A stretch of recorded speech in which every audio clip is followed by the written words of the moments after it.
what myths about women's health do you wish would be eliminated? That is a good one. I bet you hear a lot of these too. So probably the main one is just thinking this is part of getting older. Like, this is just part of getting older.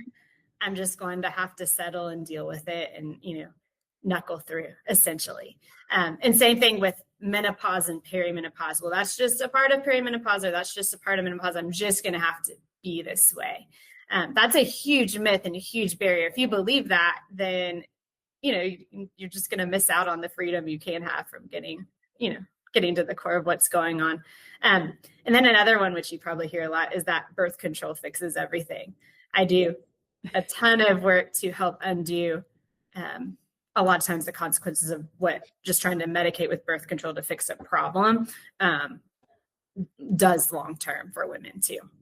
Yeah. I want to get into that a little bit more, because so many, everything I feel like gets blamed on periods and those hormones, specifically sex hormones, and just go on birth control. But I see the side effects of that through like pelvic pain, pain with sex, the hormone shifts and the things that are coming with that. But like, what do you see? You probably see a whole different world as well. Yeah, well, I think, and it can come from all different angles I think now gynecology, and not to slam them, but it's just common, and the guidelines are just limited on how to help women, to where if there's period issues or menopause issues, or even I've had quite a few clients lately that can't get a period or they have amenorrhea.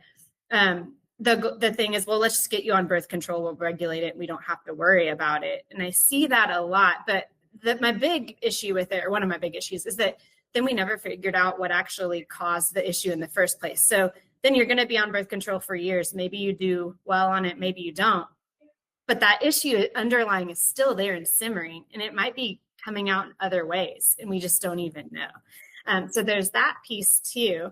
And then the other piece is that birth control depletes your ability to absorb B vitamins. It decreases your libido. It can cause depression. It can mess with your serotonin. There's so many things that it does that we don't realize, and that it's just not out in the mainstream media on what it does.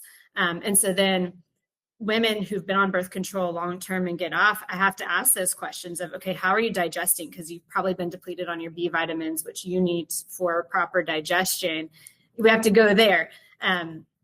But also, just from probably what you see, the vaginal dryness, the decreased libido, decreased, even just mood, just the symptoms of low estrogen, what all entails with that, is really tough to navigate. And then it's really hard also when we've made the decision, or the client's made the decision to get off of the birth control.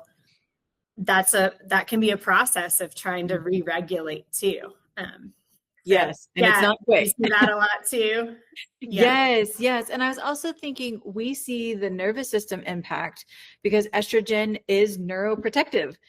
And so if you're not getting, like, if your estrogen levels are off and progesterone, they both have different benefits there, but your nervous system can be more sensitive to things. And so pain can be higher, and you get a different experience than if you had a regulated hormone system.